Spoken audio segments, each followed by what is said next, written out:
Hello everybody, welcome to the new episode of Nutmegs and Knee Slides. Today we are discussing Manchester City's 1-0 win over Chelsea in the FA Cup final, as well as the manager talk between the two clubs. What's next for Pep Guardiola? What's next for the believed Xabi Alonso going into Chelsea?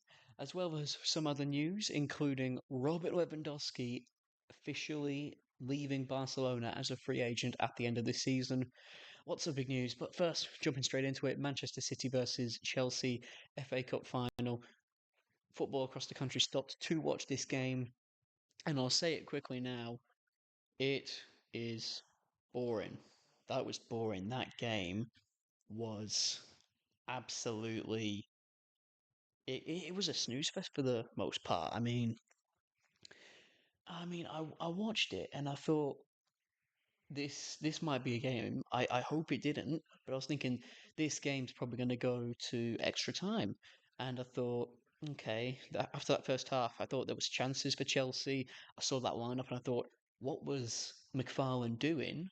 He was playing Reece James as an out and out centre mid, not as a right back who would drift in there as the centre mid.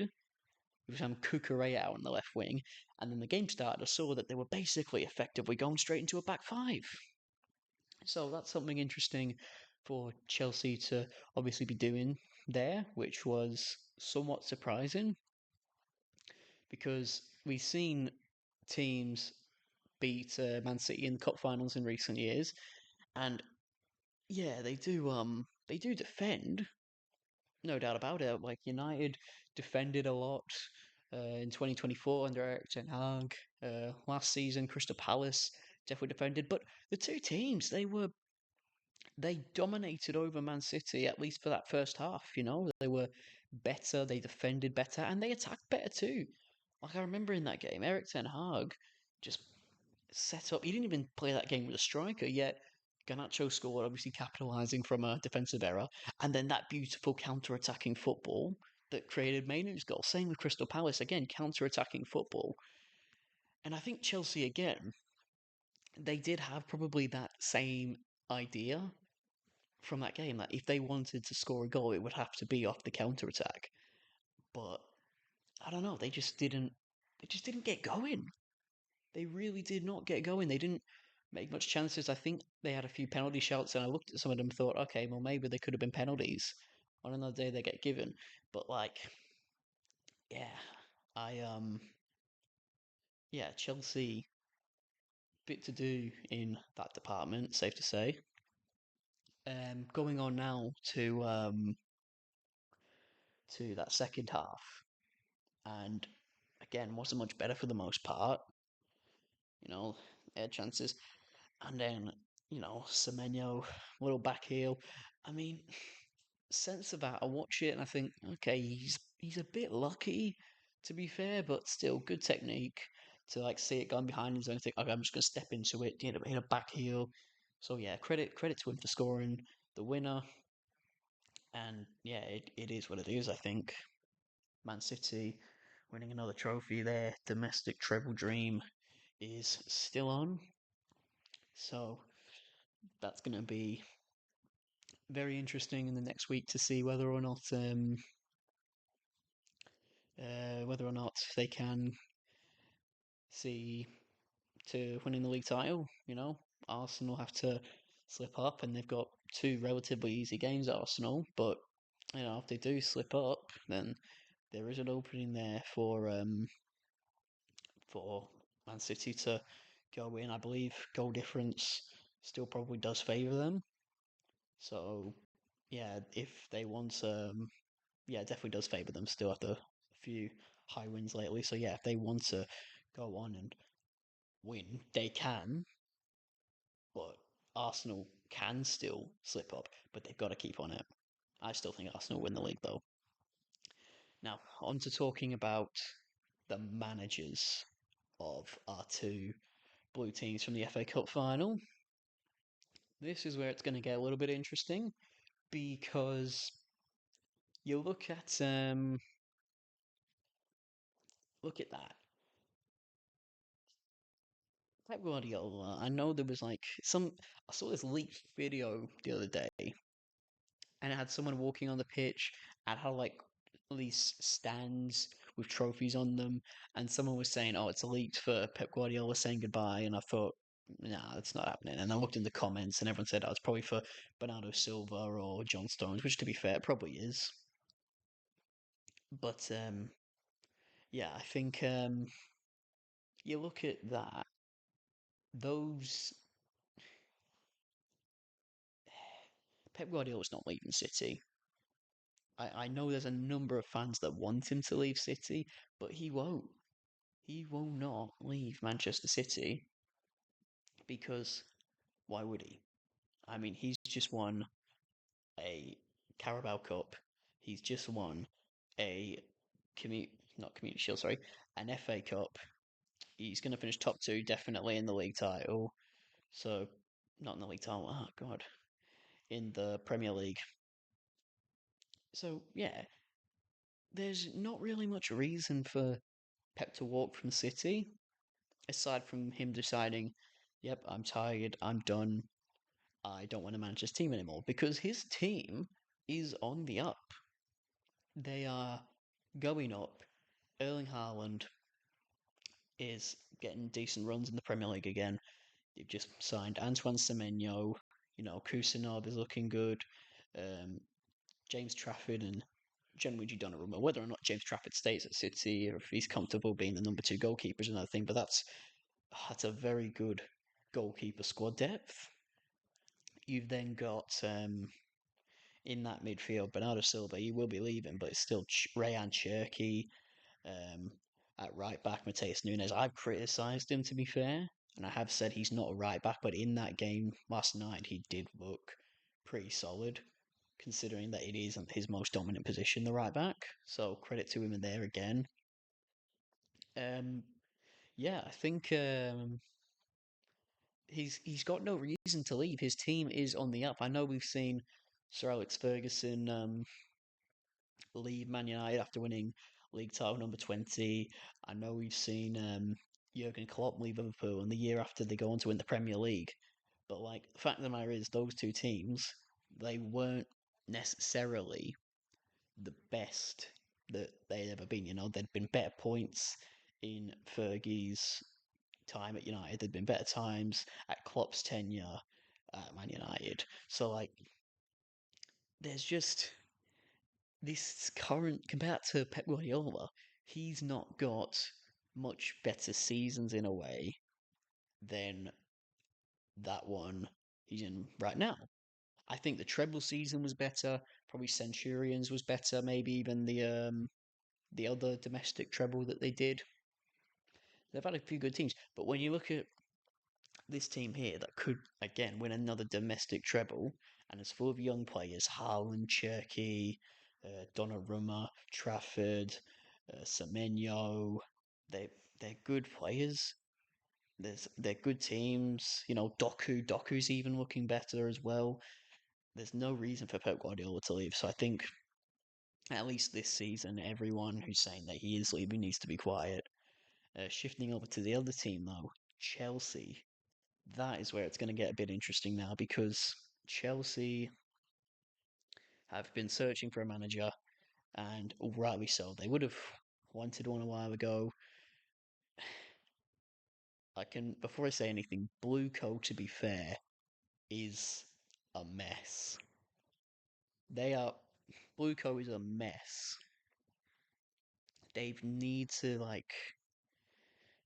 to get some stuff right because I think you look at them, the way they had a manager who just won them the Club World Cup, just won them the Conference League after having like a number of managers. To be fair, they had Pochettino, Graham Potter, Thomas Tuchel, Frank Lampard as an interim, and they settle on Arinza Maresca. He wins them a few trophies, and then they sack him and replace him with Liam Rossini. And I'd never heard of him before. And when I saw where he was at, the only reason I saw that was because they also own Strasbourg. BlueCo also owns Strasbourg, and they want to. I don't know. They're just making it easier for themselves to bring him in. I don't know, but if you're Chelsea, you do not go for someone like Liam Rossini because of what he has done at Strasbourg, or because your club is owned by Strasbourg, because you're Chelsea. You can get a better manager than Liam Rosenior, and they went for him, and it did not pay off. So now they sack him as well, and that also puts him in a awkward position because you're not, unless you're Tottenham this season, you're not going to get a very good manager this late into the season and like to come in right now and take you forward long term, which I believe was their intention with Roberto De Zerbi.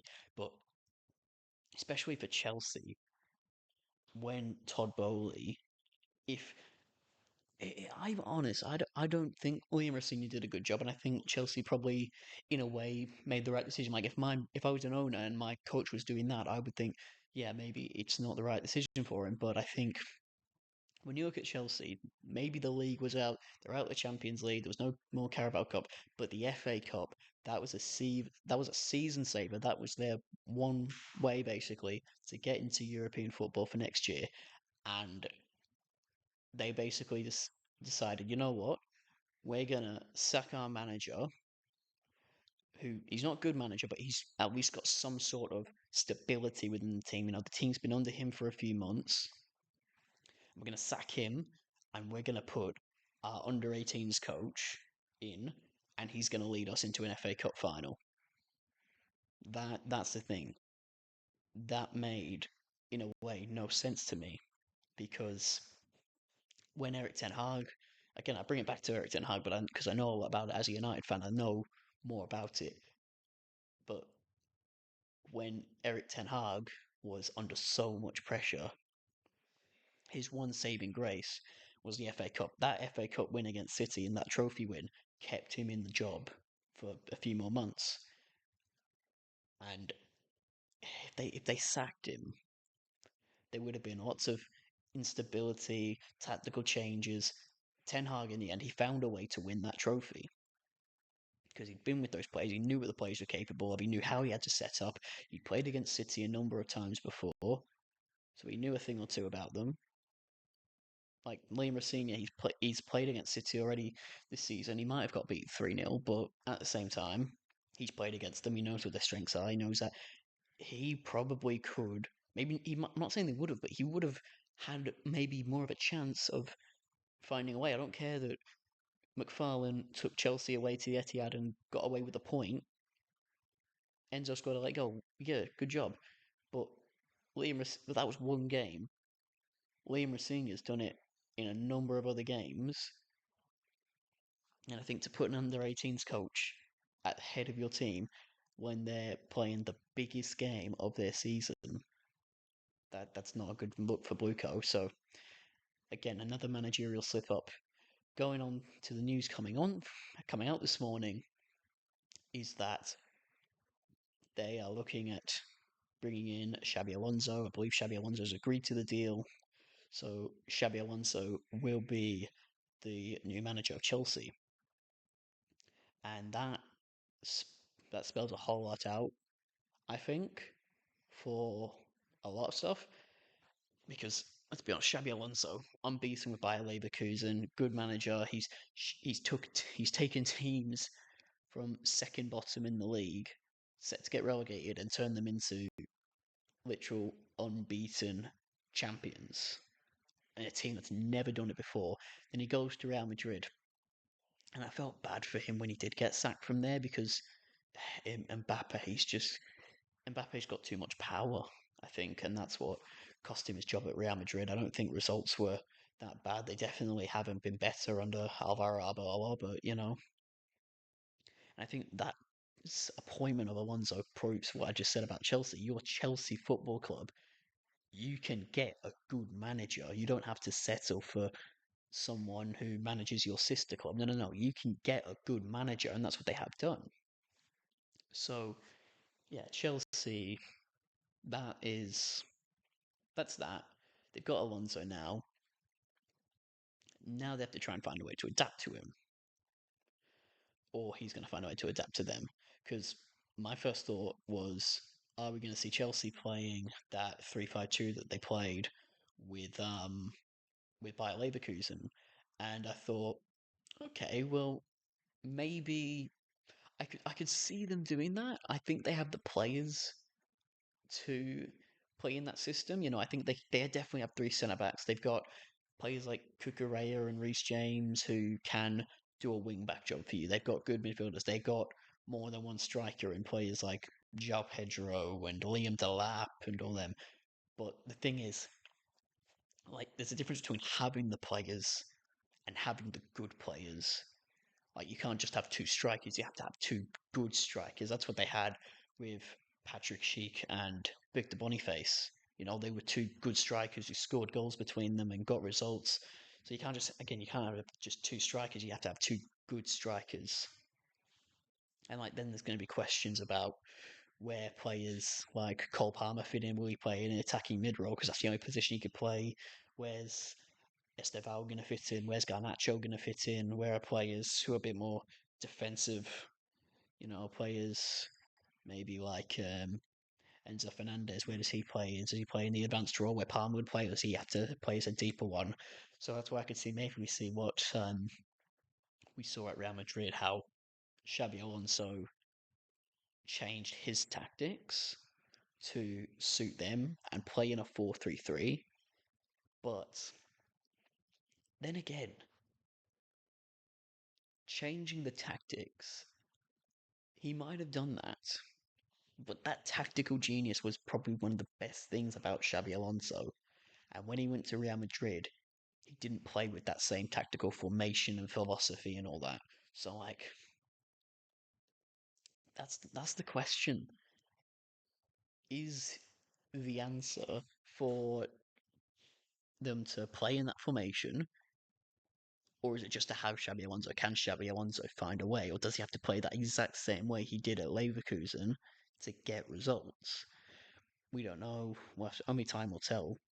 It's going to be interesting to see who Chelsea can attract in the summer. They can still sign players. They've had worse seasons. 2022, 23, they were bad, and yet come the summer, they still attracted Cole Palmer. They attracted Moises Caicedo. Levi Colwill. They attracted good players. They attracted a good manager in Maurizio Pochettino. So, like, yeah, there's hope for them. But again, only time, transfer business signings, and if BlueCo can get a grip on it, that's what's going to tell us whether or not Chelsea have the ability to go forward. Because at the moment, I can't see them winning another league title. Maybe an FA Cup or a Carabao Cup or a Europa League and that. But I can't see Chelsea anywhere near like a big European trophy or a Premier League title. I can't see them getting anywhere near one of them for like maybe even 10 years. At least five, maybe even 10. And that's the thing, because Chelsea in the last few years, they go forward, and then they go a big step back, and they go forward slowly, slowly, and then they go back again. They go forward slowly, slowly, slowly, back another big step. This is another big step this season. This is another big step back from what they were dreaming of doing last year. So yeah, I want to touch now on some transfer news. Robert Lewandowski's confirmed that he is going to be leaving FC Barcelona, and that is interesting news out there for whoever wants to sign him. But I don't know who does or doesn't follow La Liga. I know some people in places like England and people watch the Premier League, they don't in depth follow La Liga. But Lewandowski, great, great veteran, great history. Should have had a Ballon d'Or to his name. But Lewandowski, I'm not going to say that he's not good anymore because he can still pop up with a goal. He still does pop up with goals in that poacher position. He can still hit shots. But at the same time, he doesn't start much anymore.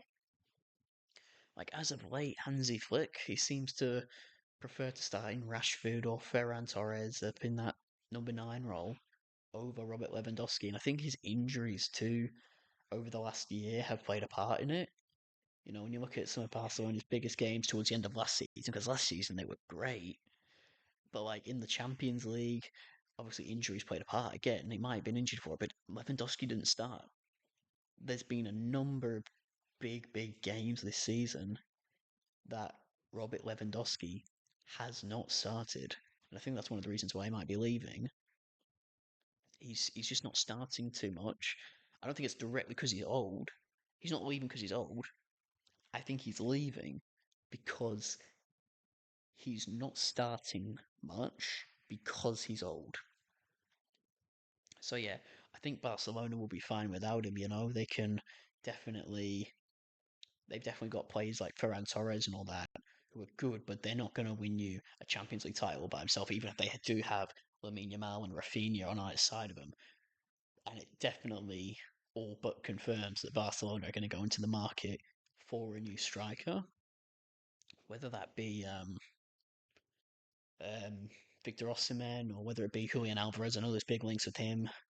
Uh, who knows who it could be? Whether it is Erling Haaland, there was links with him. I don't think it will be him. It won't be Erling Haaland. I think he will be at City next year. But when you look at Barcelona now, back when they were in crushing depth or in depth, they still could sign players. They still signed Lewandowski, they still signed Kessier, they still signed Christensen, they still signed Rafinha, they still were able to sign Gundogan, they still signed players, and they still did good, and they went on to win league titles with those players. They convinced Frankie De Jong, was getting 70 million odd transfers from Man United to still stay because it's Barcelona. I think now they look like they have somewhat sorted out their financial problems and or if they haven't, it's being distracted by what's happening on the pitch and how much trophies they're winning as of late. But if you win trophies, at the end of the day, that's what anyone's going to care about. That's what the football fans are going to have such a focus on. That's what the football fans care about. That's what the fans of Barcelona care about. They won't care anything. They're not in the business world or anything like all that. They won't care what they have to they won't care what the club's finances are like as long as they are winning games, they are winning trophies, they are doing good. So I think they can go in a new striker, and Barcelona is still an appealing club. The new stadium's going to be just about built by next season. They're going to have Lamine Yamal, Rafinha, Pedri, Joan Garcia, Eric Garcia, Koundé, a number of great players to play alongside. So yeah, no one I don't think at Barcelona would be worried about Lewandowski leaving. I think they might be sad about it because he's been there for 4 years and he's won 3 league titles in that time, which is still very good. And when you consider what he's done at Bayern, that means he's won out the last 15 seasons of his career, maybe like 13, 14 league titles. So that's pretty impressive. But yeah, I think people at Barcelona will be sad to see him go, and they will hope he gets a good farewell. But I don't think they'll be worried. I wouldn't. If I was a Barcelona fan, I wouldn't be worried that you're not going to have a striker next season. I think they can definitely attract someone. Whether they have to go all out and spend 80, 90 million pounds on him, or if they can just sign someone for free, they can do it. Because I'll be honest, lots of players, any decent striker at a club like Barcelona, when they've got good players around them, they can do a job. They can definitely do a job. So whether they'll be a standout, whether they'll be like a Ballon d'Or level player is a whole nother thing. That's when they need a really good player. But yeah, they should not be worried about getting a new striker at Barcelona. Final thing I want to touch on is the end of the Premier League season. Interesting conversation. Um, Liverpool getting beat 4-2 by Aston Villa. Um, Depending on other results, how they are going to go. I'm Man United going to play Nottingham Forest. I know I said I was going to do a watch along for that game, but won't be happening anymore because sometimes I want to watch them with my dad because at the same time I am a fan of the club. I want to enjoy the games as well, but it doesn't mean I won't put up my takes and all that. But Liverpool, he's they've got a number of problems, but they will be fine. At least this season. I think they will probably qualify for the Champions League. And because I am favouring Villa to go on this week, and win the Europa League, I think that they should definitely be fine. Aston Villa, they've already qualified for the Champions League. They are well and truly in a good spot right now. But here's the thing: if they win that trophy, that means that sixth place in the Premier League, like they'll go into the Champions League as well, and that might be Liverpool, or it could be Bournemouth or Brentford or Brighton. Who knows? But here's the thing: if that's the case, I was talking to my dad about this. He thought that he had to my dad thought that United had to, sorry, not the United, Liverpool had to lose and had the Villa game, and they have to lose on the final day as well. And yeah, I believe it's um I believe it's his Brentford that they're playing on the final day, and if um if Brentford win that, and let's face it, Brentford will be hungry to win that to try and get some sort of European football for next season. It will be hard, it's away at Anfield, but yeah, he thought that sixth place could be Liverpool's, and then they wouldn't get it. And I told him, well, if Villa win the Europa League, sixth place will get into the Europa League. So if you don't want Liverpool to play in the Champions League, they'll have to finish seventh, and that means that Brighton will have to win their games, and Brentford will have to win their games, and Brighton have got to play against United on the final day. And my dad said, just throw it. So, like, would I want them to throw the game to see Liverpool out the Champions League? In a way. I mean, it draws similar comparisons to a few seasons ago where Tottenham basically threw the game against City to stop Arsenal winning the league. And the difference between this one and that one was, I think, United's got nothing to lose now. We're basically confirmed to to finish third place and play Champions League next season. Tottenham, though, if they'd won that game, they would have gone on to play Champions League themselves that season, and that loss cost them the Europa League. But yeah, I've always been the firm believer of you never throw a game at the end of the season to help another team or to disadvantage another team. You always go out there, you always give your best. That's the mentality that you've got to have as a football player. That's the mentality I always have as a football player. And so yeah, I don't think that they should for that. I don't think they should throw it. If they do throw it, if Brighton do win, like again, there's no guarantee that that's going to mean that Liverpool are playing in the Europa League next year.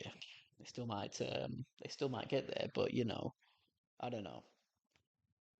Safe to say though that I think Liverpool will qualify. Man United will qualify. Villa's already qualified, and if they win the Europa League, which I think they do, I think Bournemouth will qualify for the Champions League. But again, that take could change because at the end of this weekend, we're going to have a better idea of who's going to be in that sixth or seventh place, who's going to have a good chance of getting into the Champions League and European football. We don't know. Chelsea, it won't be any different now because Chelsea haven't won the FA Cup, so that gets rid of their hopes of getting the Europa League.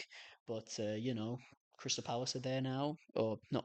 Sorry, they're not there yet, but I think they might. I think they'll beat Rayo Vallecano, and that'll be a Europa League place for them. So yeah, interesting times. It's all confusing, new formats and that, but at the end of the season, we'll see what happens. But big games, this weekend. City are going to play again midweek. There might be another episode out before that, so we can get the take on Arsenal's result at Burnley. And yeah, much more to discuss. But yes, Premier League weekend, many games. We're all very excited. And then come midweek, we've got a few more games with Manchester City and Chelsea, which will be big for European races, including the Europa League final, which will be also a big one in terms of who can finish where and whether Aston Villa or Freiburg win a trophy. But for now, that is going to be the end of this episode of Nutmegs and These Slides, and I will see you all next time. So, laters.